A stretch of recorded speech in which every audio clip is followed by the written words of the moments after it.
Maayong buntag mga amigo kag amiga ko mga baker. Ang gagawin natin ngayon ay paano mag-pipe ng rosette sa cupcake. Pwede din to sa cake. Ang gamit natin sa pag-pipe ng rosette ay 1M or ito ay isang start tip. Tingnan mo, ayan yung dulo niya.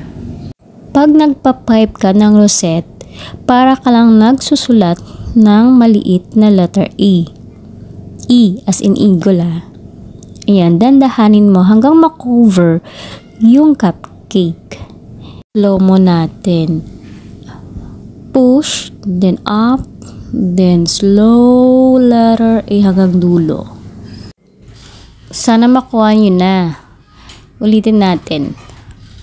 Push, angat konti, paikutin hanggang ma-cover up yung cupcake. O diba? Ganyan lang kadali. Sundin niyo lang. Push, kunting angat, then paikutin hanggang ma-cover yung cupcake. Yan lang. Sana makatulong. Thank you for watching.